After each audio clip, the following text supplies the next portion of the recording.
All right, so we move to Michel de Montaigne, Frenchman, French philosopher and essayist. This is the collection of his essays, complete essays. Oops, it's upside down. Complete essays. Anyway, this is all of them. The excerpt that I had you guys read is from the final one on experience. And the introduction to the complete essays here has something very interesting to say about on experience. He says, nowadays, collection of essays can be read in any order, with each essay taken as a unit. Montaigne's essays are not presented like this. His essays form 3 books. Each book is divided not into self-contained units, but into chapters. Book 3, written expectedly after his first 2, ends with a discourse on experience, which is not an essay which happens to come last, but the final chapter of the final book. It marks the end of Montaigne's quest. And these essays are very personal, right? They're autobiographical. And so Montaigne is smushing together biography and philosophy. And philosophy is these ruminations, these thoughts, these essays means attempts.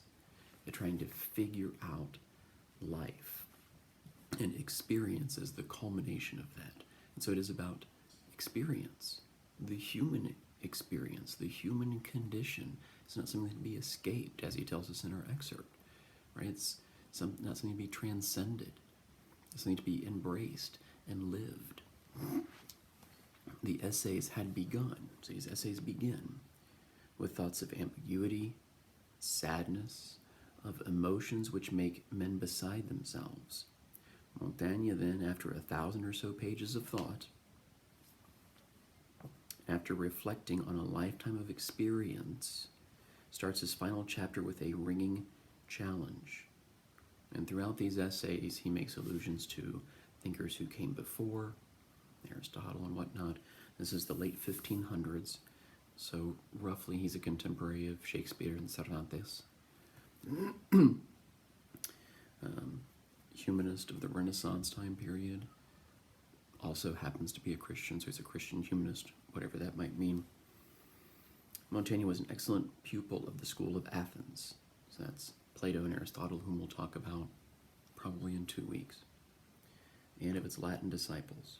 He realized that wisdom did not consist in simply studying Socrates, Plato, Aristotle, and the schools of philosophy. As the schools of philosophical world derived from them. Wisdom, instead, consists in following precepts, not in knowing them off by heart. So it's about living, about practical application of that distinction between wisdom and knowledge that I talked about last week. He wants to focus on the wisdom. So in some ways, he's sort of at the forefront, because he predates Descartes slightly. He's at the forefront then of this continental school of philosophy that focuses on wisdom, not on knowledge. He's beginning to think about things besides just God, but primarily our place in this universe. Ontological questions, not existential questions, right? Wisdom, that's what these attempts are about, is about wisdom, about practical living, which is why then his biography meshes with his philosophy. They're one and the same thing. The philosophy guides the life, and the biography is what the life is. And so Montaigne is kind of setting the scene for Heidegger, whom we'll talk about next week. He's setting the scene for Pascal, who we'll talk about towards the end of the course. He's setting the scene for the pragmatists about this practical knowledge thing, usefulness. The self, he found, Montaigne, was more than his soul. His being, like that of any person, consisted in a soul linked to a body. It's not one or the other, they're together. Now, he's not necessarily a materialist in the way that Lucretius is, right? Yeah. But these are 2 separate things, but they are linked together. The soul is embodied. The body is a part of who the self is also. And the person is both of these things. It's holistic. Wisdom lies in keeping the body and the soul together in loving harmony. both of them. So it can't just be tranquility of mind, that's not enough, but also can't just be physical pleasure seeking. It's both of those together in conjunction with one another. So that's what he has to say. De Botton sets the scene. Again, Consolations of Philosophy by De Botton. The philosophers we've talked about so far are the ones that he talks about. He thinks of them as much as self-help as he does philosophy. Seneca, Epicurus. And then two for today, Montaigne, Schopenhauer. Well, the two for today. Maybe both this video, maybe two videos, we'll see. De Botton says about Montaigne. Montaigne outlined a new kind of philosophy, one which acknowledged how far we were from the rational, serene creatures whom most of the ancient thinkers had taken us to be. We were, for the most part, hysterical and demented, gross, agitated souls, beside whom animals were in many respects paragons of health and virtue, an unfortunate reality which philosophy was obliged to reflect, but rarely did. So we lose a little bit of this because of how I've chosen to construct the course, because Lucretius and Seneca and Augustine also want to talk about holism, right? But we'll see when we turn to Plato specifically. And so Montaigne comes after Plato, as did some of these other folks. Plato wants to draw this stark contrast between rational self and experiencing self. He wants to, he calls the body the prison house of the soul.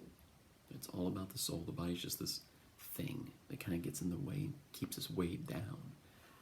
Montaigne is saying that's not the case at all, man. Our life, this is to quote Montaigne, our life consists partly in madness, partly in wisdom. Whoever writes about it merely respectfully and by rule leaves more than half of it behind. Right? That most philosophers want to overemphasize the wisdom part. There's a madness part there too. And we want to call the madness more animalistic or something. You know what? We're animals too. A point that Nietzsche will highlight weeks from now. Back to De Botton's description.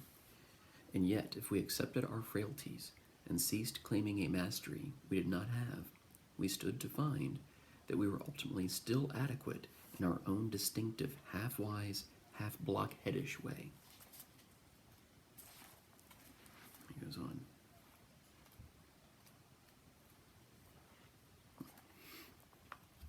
What annoyed Montaigne were the firm, unexamined convictions of gentlemen and the French that had their own system that thought their own system of heating was superior. So here De Botton gives a story about these two different groups of people who both thought that their way of heating things were better. They never actually listened to the other one, so on and so forth. No true dialogue, no true discussion, therefore no progress was made. They both thought, I'm right, I don't need to listen, la la la la la la la. Montaigne is saying they're both being blockheads, right? That part of wisdom is realizing there's stuff you still don't know and being willing to listen and work with one another in discussion, in dialogue, in openness and vulnerability, in the admission of, I could be wrong about stuff. Yeah, there's some stuff I don't know, and I'm okay with that, because I'm trying to learn more. The discussion was between a stove or a fireplace, which was better. The definition of normality proposed by any given society seems only to capture a fraction of what is in fact reasonable. Right? That it's perspectival. Right? It's not all of the truth. Maybe part of the truth. We'll talk more about that when we turn to Hegel in a few weeks. Quoting Montaigne again, if man were wise, he would gauge the true worth of anything by its usefulness and appropriateness to his life. And so Montaigne, throughout these essays, references Sextus and Augustine and all of these other great thinkers. But he references them not to say, oh, look how great they were, but it's, hey, they said this. I wonder if that works. And that's kind of how we should be approaching this class. Hey, Montaigne said that thing. I wonder if he's right. Hey, Augustine said that thing. I wonder if he's right. Ralph Waldo Emerson will come along and do something similar with his exemplary persons, right? Shakespeare and Plato and so forth. Like, hey, what they did was great, but what can we get out of it? What can they teach us about our own lives? Not, oh, my Plato's so great, we'll never be the next Plato. No. What's that have to say for us now, today? And Montaigne is kind of laying the groundwork for that as well. And so because of that, because it's about living life, not just reading the great works, but living a great life, Montaigne kind of wants to flip things on their head here. He talks about clever people, what they should sound and look like. And so this is quoting Montaigne. I'm not prepared to bash my brains for anything, not even for learning's sake, however precious it may be. From books, all I seek is to give myself pleasure for an honorable pastime.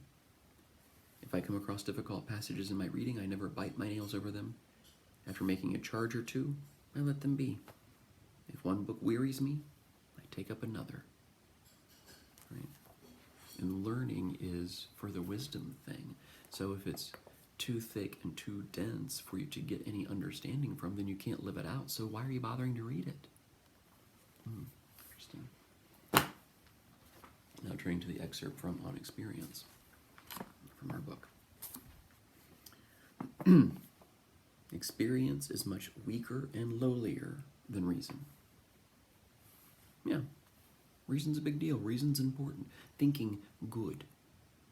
Mental pleasures, good. But truth is something so great that we should not disdain any route that will get us there. Reason is not the only way to get to truth. Reason is a way, a better way than mere experience on its own. But experience matters too. Experience counts too. Why? Because we're the ones having the experience. We're the ones who are trying to acquire wisdom so that we can then live that out. Reason has so many forms that we do not know which to adopt. Experience has just as many. We discount experience too quickly. I think we know. Well, maybe we don't. I wonder what Montaigne would say about our journal entry for this week. Not that you need to reference Montaigne at all in your journal. Remember, it's you thinking through this. The inferences we try to draw from comparing the way events fall out are not reliable because events are always dissimilar. When we look at things, we find no quality that is so universal as their diversity and variety. And yet our mind lumps these things together anyway, into categories and so forth. Oh yeah, this thing is like that other thing. Oh, I guess they're similar. Oh, these things are dissimilar. Our mind does that stuff all of the time. So much so that perhaps we don't actually have an experience anymore. That reason has overwritten itself over experience. In much the same way that Seneca would say anxiety has overwritten itself on experience. We can't experience the joy of the moment because we're so worried about what's going to be next or what potentially could be next. We're too busy thinking, not experiencing, Montaigne would say. Seneca would agree, I think. So he says on 775, I love life, and I cultivate it. And that's all aspects of life. It's the physical stuff too. It's the good meal, because why not enjoy a good meal if you can? Not all the time, but the good meal occasionally. Think about Henry David Thoreau when he ran off to Walden, right, and ate just beans all the time. He says that, look, that occasional steak was so much better because I was so used to beans. He was living life closest to the marrow so that he could see what was necessary so that the extras he could appreciate as extra. Montaigne, I love life, and I cultivate it. I accept gratefully and with a good heart all that nature has done for me. Right, so again, this position of gratitude. I am pleased and proud of myself for doing so. And it's hard work to do that. It's hard work to be grateful. Sometimes circumstances just suck. And it's difficult sometimes to find what to be grateful for in these sucky circumstances. Montaigne would say, but there probably is something. We should be wronging the great and all-powerful giver, okay, whatever, if we refused his gift or nullified or disfigured it. He happens to be a God believer, so he thinks everything that we have has come from God, so on and so forth. So there again, we should be grateful. This position and attitude of gratefulness. Wow, I have another day to breathe. Awesome. All right, I wonder what else might happen today. Oh, gotta spend time with my kids. Awesome. Got to be outside on a nice day. Awesome. Right, so one of the things my wife has me do is sometimes at the end of the day, especially if I'm in kind of a grumpy mood or something, I've read essays that weren't very good or something from students, and she'll be like, all right, give me a list of things to be grateful for. Shift the focus from what you're upset about to all the great stuff you have going on, all the gifts that are out there.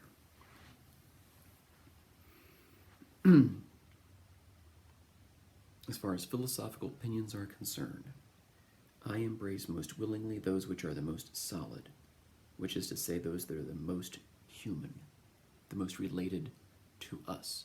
So here again, this hyper-philosophical, this over-reasoning, reason only and all the time, is not particularly human, Montaigne doesn't think. Therefore, he doesn't embrace those, because it disregards the physical, the human body. The body's a part of it too. My own philosophical discourse, this is Montaigne, matches my habitual behavior, plain and humble. Philosophy is infantile, in my opinion, when it gets on its high horse and preaches about how barbarous it is to mingle divine and earthly things, the rational with the irrational, the strict with the easygoing, the noble with the base, or it tells us that pleasure is something bestial, unworthy of this age, as if the only pleasure he can get from enjoying his beautiful young wife is that of knowing he is performing a lawful and properly regulated action, like putting on one's boots for a necessary ride. I think we can all see what Montaigne is getting at here with this particular example, that there's pleasure to be found in the physical as well. Is it animalistic? Maybe. Is it human? Yeah. It's not just sitting around with books all the time. But you haven't seen my library yet. I do have a lot of books. Socrates values bodily pleasure, but prefers the pleasure of the mind on the grounds that it's stronger, more stable, easier to attain, more varied, more dignified. Okay. But don't forget about the other part. It's a marriage between pleasure and necessity. The good life is not the life just of enough water and enough food. A little extra is nice. The occasional piece of cake, like I talked about before. It's not just food that sustains us, it's food that tastes good that sustains us. Look how many cooking shows there are about how to make good tasting food. Some of them are also worried about how healthy it is. But perhaps the sustained existence of eating healthy food helps you to pleasurably enjoy other good-tasting food. We don't all just pop nutrition pellets. We like food that tastes good, and that's okay. That's part of our experience. That's part of the human condition. That's part of the good life. That's part of the meaningful life, the fulfilled life. Let the spirit arouse and enliven the heavy body, and the body hold back and restrain the light spirit. Balance between the two. Not too much of one or too much of the other. Remember, this is the culmination of 1,000 pages of thinking about it. The duty laid upon us as human beings is to conduct ourselves according to our condition. We find ourselves souls in a body. The body matters too. However well we manage our time, there will always be time left over that is idle or wasted, and that's okay too. We don't have to be productive every waking moment and have more and more waking moments, less restful moments, so we can be more productive. No. That's not the good life, says Montaigne. The good life, let's go back to Lucretius, you have time to probably sit under a tree and read a book occasionally. Not all the time. Probably the life of only leisure is not ideal either, right? Pure retirement and having nothing to do, no meaning, no purpose, no reason to get up, probably not ideal. But having to get up every single day at a certain time might also be drudgery. It's probably a balance, just like the balance between spirit and body.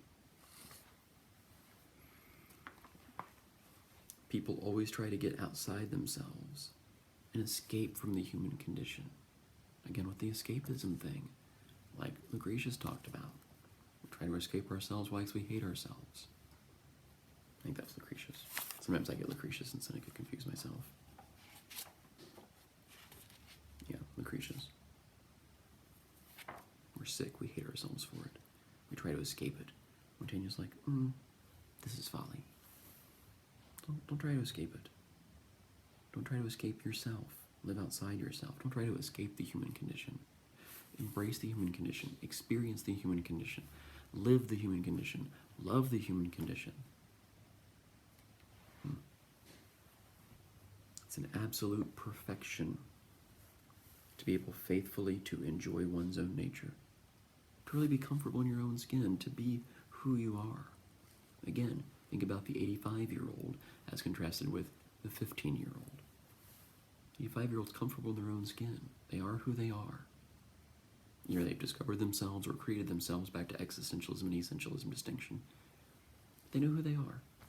And so does everybody else. Rarely does an 85-year-old surprise you.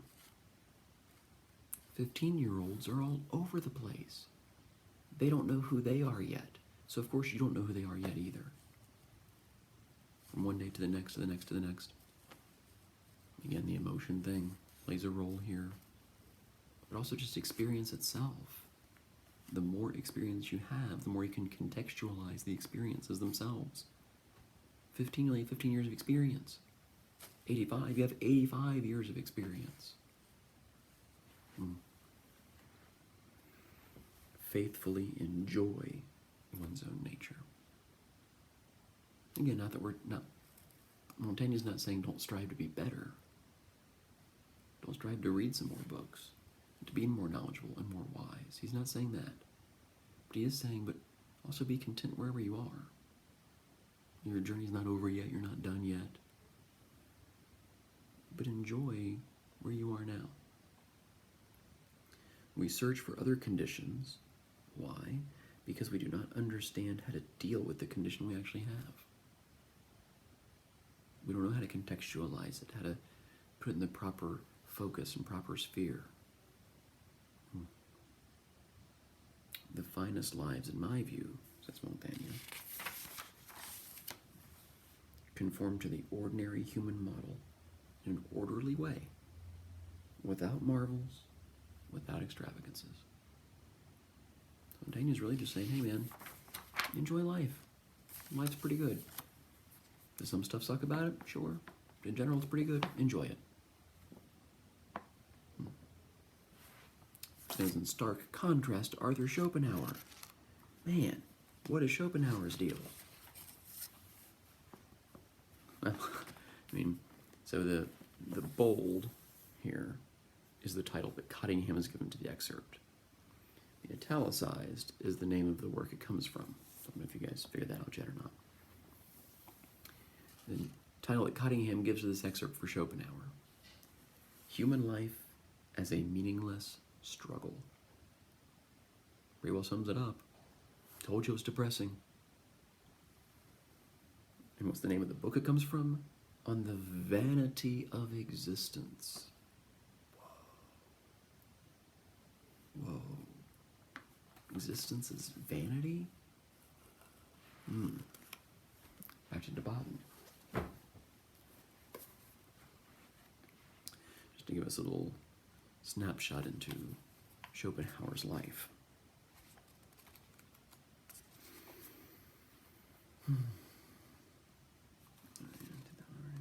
Okay.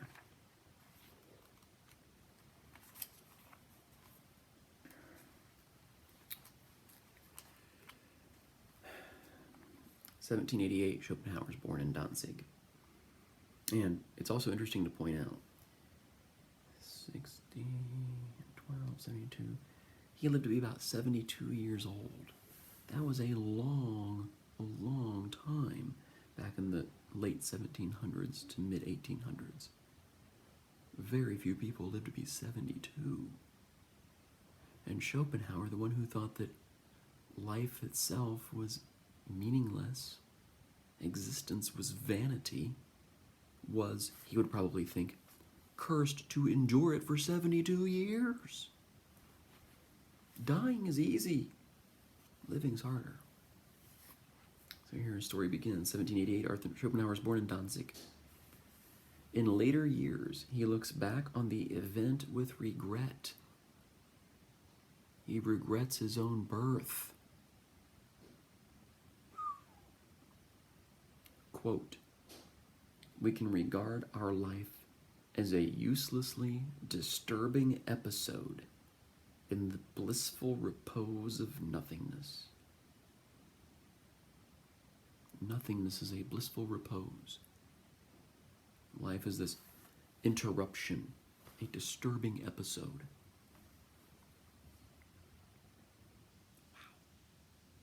Now Schopenhauer at least thinks that he's found a kindred spirit in Buddhism. Life is suffering. We suffer because we desire. The goal is nothingness, nirvana, extinction. But Buddhism is not nearly as depressing as Schopenhauer. Schopenhauer thinks they're the same. They're not the same. Right? Buddhism is more Montaigne, really. Okay, life is suffering. Sure, it's suffering because we desire, so let's not desire stuff. So let's just focus on the here and the now, what we have here and now. Life is impermanent. Okay, maybe that's what makes it beautiful, the mandalas and so on and so forth. Schopenhauer's like, yeah, see, Buddhism's depressing too, suffering. He didn't go on to read the Eightfold Path and so forth. Right mindfulness, right action, right.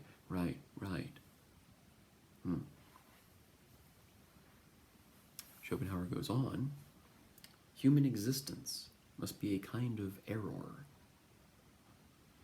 It's bad today, and every day it will get worse until the worst of all happens. Quite the bright, cheery fellow here. When he's 6, I believe it's when he's 6. Yeah. Schopenhauer's father, it's comedic if it weren't true. It's tragic because it is true. And not that I'm trying to turn philosophy into biography, but sometimes these two are related. This is Schopenhauer's life. Given what I'm going to read to you about some of the episodes of his life, it may not be that surprising that he writes what he writes. Schopenhauer's father, Heinrich, a wealthy merchant. His mother, Joanna, a dizzy socialite, 20 years her husband's junior, take little interest in their son, who grows into one of the greatest pessimists in the history of philosophy. Even as a child of 6, writes Schopenhauer, my parents, returning from a walk one evening, found me in deep despair. A deeply despairing 6-year-old? And now this isn't the deep despairing that a 6-year-old would have if he's starving to death, or if his country is war-torn. His dad's wealthy. They're doing fine. Better than fine. But his parents take such little interest in him that at the age of 6, he's already deeply despairing. He's got another 66 years to go. It's not going to get better from here. I mean, there are children who, even though they're starving, even though they're in war-torn countries, still find joy. Even if it's in the fleeting, pleasures of the day-to-day. Or, wow, I lived another day. Wow, I had enough food in my belly today.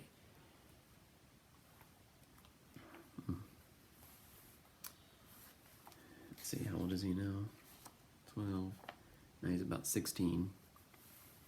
After the apparent suicide of his father, Schopenhauer is left with a fortune that ensures he will never have to work. That may not be great either. I believe it's Warren Buffett has said that he wants to leave his kids with enough money that they can do whatever they want. But he doesn't want to leave them with so much money that they'll do nothing.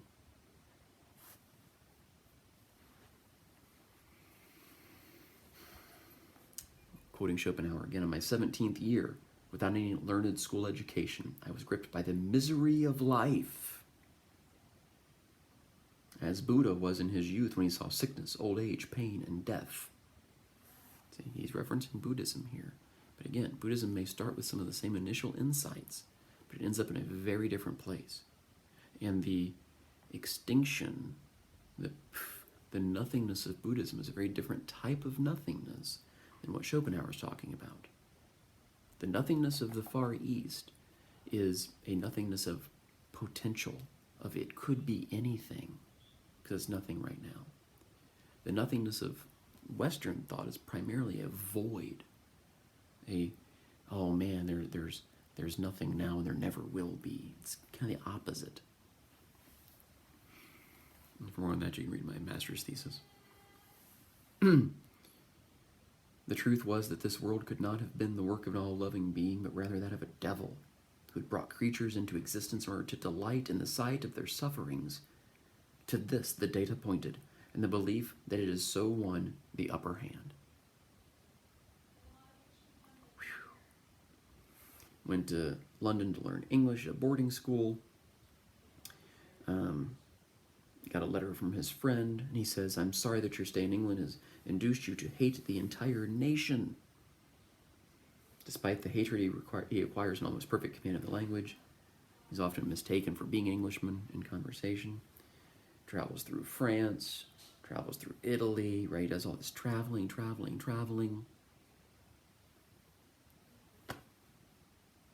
So notice, there must be some value in something, value in travel at least. Otherwise, why bother doing that either? But even there, even during these travels, he sees Roman remains. These traces soon lead one's thoughts to the thousands of long decomposed humans. Schopenhauer's mother complains about him. I'm sorry to be giving so much biography here, but this is rich stuff here. And again, hopefully all of this will help make the excerpt make sense as to, man, where's this coming from?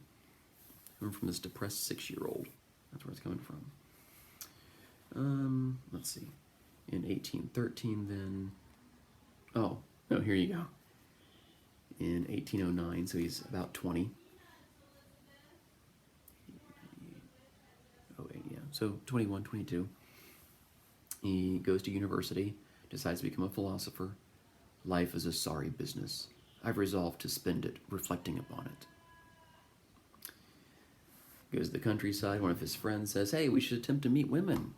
Schopenhauer says, "Life is so short, questionable, and evanescent that it is not worth the trouble of major effort." Why bother with women? Right, so many a nihilist or a pessimist or a cynic, I mean, think about Rick from Rick and Morty, might indulge in those pleasures. Like, it's all meaningless, so why not indulge in the pleasures of the here and now? There's nothing grander than this anyway. Schopenhauer goes the opposite direction. It's not worth the effort. Life is so short. Little does he know, he's still got 50 years ahead. Visits mom. Mom, of course, is worried about him. And so one of the family of friends is Johann Wolfgang von Goethe, who himself struggled with depression. This is in the book Sorrows of a Young Werther, I think it's called. Goethe also wrote the play Faust, and so he's a philosopher and a poet and a playwright and so on and so forth. And he sees that, Schopenhauer is struggling and tries to help him out. He's like, "Look, man, I've been there." But Schopenhauer describes Goethe as, Goethe then says of young Schopenhauer, he appeared to me a strange and interesting young man. Schopenhauer, however, is unimpressed with Goethe. Schopenhauer moves to Dresden, writes his dissertation, writes a book, travels some more, goes to Italy. Let's see. At one point he falls in love, but it's not reciprocated, of course. Oh, right, here we go. So in 1820 now, he decides to be a lecturer at university, and intentionally schedules his lectures, his seminars, for the same exact time as the philosopher of the time, whose seminars are packed to the gills with people. Schopenhauer thinks, I'm just as good as he is, my stuff is better. Schopenhauer gets nobody to come to his seminars, and then gets upset because nobody comes to his seminars. But is it kind of his own fault here? Did he kind of bring it on himself? These self-fulfilling prophecies? Life sucks, I'm doomed to be a failure. I set myself up so that I fail. See, told you I'm a failure. Life sucks. I don't know. Yeah. Here we go. 1821, Schopenhauer falls in love with a 19-year-old singer. Let's see, 21, so he's not quite 40, mid-30s. Lasts intermittently for 10 years. But he has no wish to formalize the arrangement. To marry, this is Schopenhauer again, of course. To marry means to do everything possible to become an object of disgust to each other. He doesn't like the idea of polygamy, however. The many advantages of polygamy. One is that the husband would not come into such close contact with his in-laws, the fear of which at present prevents innumerable marriages. 10 mother-in-laws instead of one. He goes to Italy some more. Failed as an academic, so he becomes a translator. He's good at it, but so what? After his 40th year, says Schopenhauer, after one turns 40, any man of merit will hardly be free from a certain touch of misanthropy.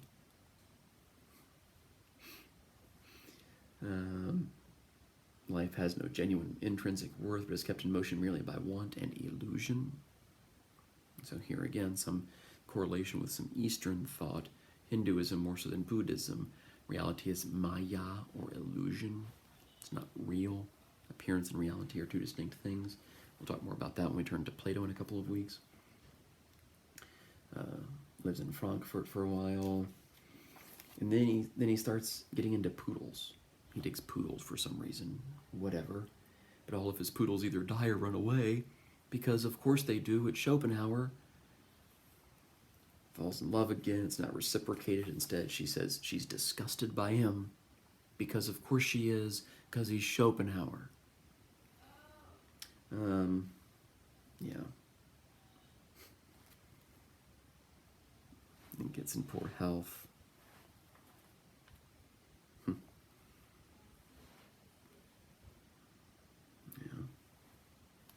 So, a little background to possibly help explain why this excerpt. Oh, he also digs art for a while. The vanity finds expression in the whole way in which things exist. The infinite nature of time and space as opposed to the finite nature of the individual in both, in the ever-passing present moment as the only mode of actual existence. Right, so we talked before, Montaigne, be here now. Seneca, here now, be present. Schopenhauer's like, yeah, it's all well and good, but the present's going to be gone like that. The present's always passing.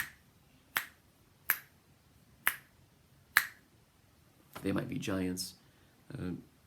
United States alternative group, I guess. I don't know. Musicians have this song called Older. And throughout the song, it's just the lyrics, you're older than you've ever been, and now you're even older. And now you're even older. And now you're even older. Because you are. Every nanosecond, every second, every moment, you're a little older now than you were before. So Schopenhauer's saying, look, the present's already gone. By the time you've stopped to enjoy it, it's gone. In the interdependence and relativity of all things, in continual becoming without ever being. Constant change, nothing's ever stable and fixed. Constant wishing, never being satisfied. Because even if you get the thing you wished for, then you're going to wish for something else. As soon as you get the thing you wished for, it starts to die or disintegrate or whatever. And the long battle which forms the history of life, every effort is checked by difficulties. That's right. Every silver lining has its cloud. Time is the form under which the will to live has revealed to it that its efforts are in vain. Vanity, vanity, vanity. I believe it's Macbeth. And we're all poor players to fret and strut upon the stage. We spout our lines and then exit. A man finds himself suddenly existing. We're thrown into this thing called existence. We'll talk more about thrownness when we turn to Heidegger next week. Which reminds me, for next week, read Heidegger. He's in part 2. Heidegger's also German, as is Schopenhauer, but very, very different than Schopenhauer. I believe it's like 110, 115, 115 Heidegger for next week. For next time, at least. The first half of next week. And we'll probably do some post, what does Heidegger set the scene for? But here's Schopenhauer saying, where we just find ourselves suddenly existing. We didn't ask for it. We may not want it, but here we are. Not only that, we're also just thrust into certain family situations, like parents who may not care about you. All well. That's what you're stuck with. Deal with it. Good luck with this existence thing. It's all just vanity anyway. Come on, fret and strut up on the stage, say your lines, and then bye. Just like the other thousands of humans who said their lines and then now they're gone. Nobody remembers them. No one will remember you either. The heart rebels against this and feels that it cannot be true. No, I matter. Existence is more meaningful, more fulfilling. There's purpose. There's something here, says your heart. Schopenhauer says, because you've deceived yourself. There's the illusion.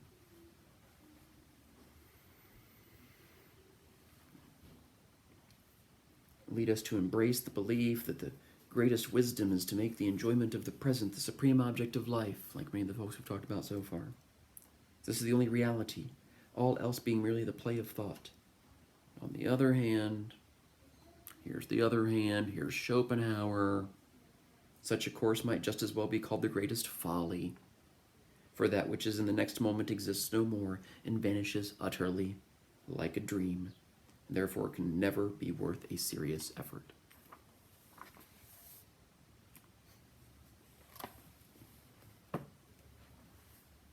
This ever-fleeting present then lies in the very nature of our existence to take the form of constant motion. We're like a man running downhill who cannot keep on his legs unless he runs on. We keep going by inertia. The objects in motion tend to stay in motion. Objects at rest tend to stay at rest. It's Newton, not Schopenhauer, but same idea here. Well, I'm already existing. I guess I just may as well keep on keeping on. Keep on existing. Keep on doing what I've always done every day. Right? That's what makes this. One of the things that makes this pandemic so interesting is that it was this immediate break with all of the stuff that you were used to doing. You couldn't run downhill like you always had before. You were forced to stop. Whoa. Very jarring. Which then leads to the anxiety and the depression and all that other stuff. Because you're forced to stop and think about, wait, why was I doing that thing anyway? That thing I did yesterday, is that really important enough to do today?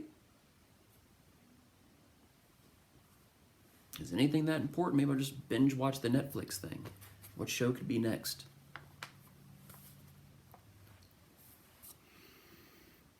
Unrest is the mark of existence. Constantly trying to defeat boredom. Trying to fill the time that we claim to want. We claim to want to continue to live. We haven't talked about that with one of the other authors. We claim to want to continue to live, But yet, while we're living, we're so flippin' bored, we've got to invent stuff that ultimately doesn't really matter just to fill the time. Hobbies, or Netflix shows, or whatever it is. Gardening, I don't know, whatever. Happiness, then, is inconceivable, says Schopenhauer. Inconceivable. The happy life is fictional. It's a myth. It's this carrot that's held out there for us that we can never actually attain, says Schopenhauer. Again, in stark contrast to Seneca, Lucretius, Montaigne, Augustine. Man is never happy. Instead, he spends his whole life striving after something which he thinks will make him so. He seldom attains it, and when he does, he's disappointed. So the whole dissertation PhD thing. So I did the whole schooling thing, whatever, great, and I'm writing this dissertation thing, whatever. It took me a bit longer than it takes most folks, because I, had a family and job and so on and so forth. So I'm writing this thing, and somehow I just want to be done. Like I stopped caring about the quality of the work that I'm producing. I just want to be done. At the defense, then, so you have to defend your work amongst your colleagues and peers and all of that, advisors and whatnot. And if you pass, it's not elation. It's not, yes, I made it, woohoo. No, it's, now that's over. It's relief, not happy. And how many instances of your life, I'm trying to speak on behalf of Schopenhauer today, how many instances in your life are relief rather than elation and actual joy and happiness? The avoidance of pain. Congratulations. What about the pleasure thing that these other philosophers were talking about? Schopenhauer's like, good luck.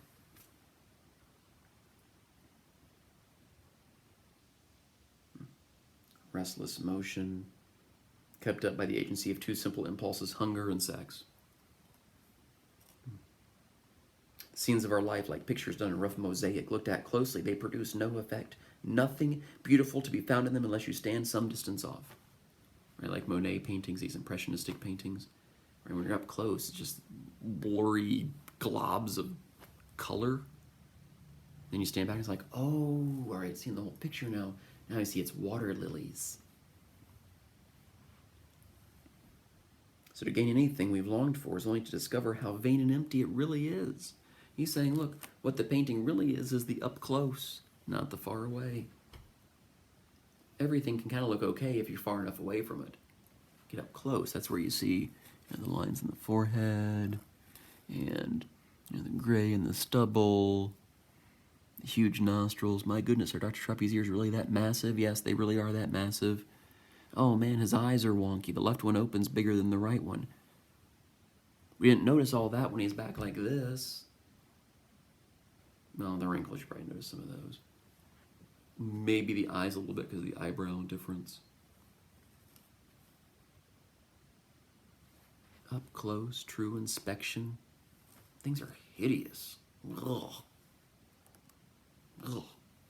And that's where life is. That's true examination.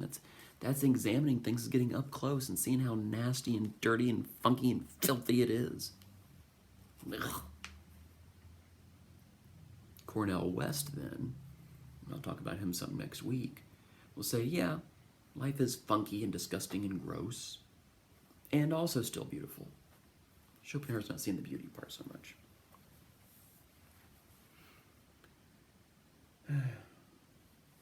The present is something to be put up with while it lasts. And to be tolerated. Oh, man. Life presents itself as a task, he says on 785. The task, I mean, of subsisting at all. If this is accomplished, life's a burden. Then there comes the second task of doing something with that which has been won, warding off boredom, which like a bird of prey hovers over us, ready to swoop wherever it sees a life secure from need. The first task is to win something. The second, to banish the feeling that it has been one. Otherwise, it's a burden. Human life must be some kind of mistake. How glad we are at any interruption of the natural course of affairs, which is so very tedious. That's why the escape. That's why the fill the hours. And so I wonder then, if Schopenhauer is right, why not suicide? Again, Schrappe hopes the answer is not suicide. That there is something of value and worth and meaning and purpose and so on and so forth. That's why I said if Schopenhauer is right. Schrappe hopes that he's not.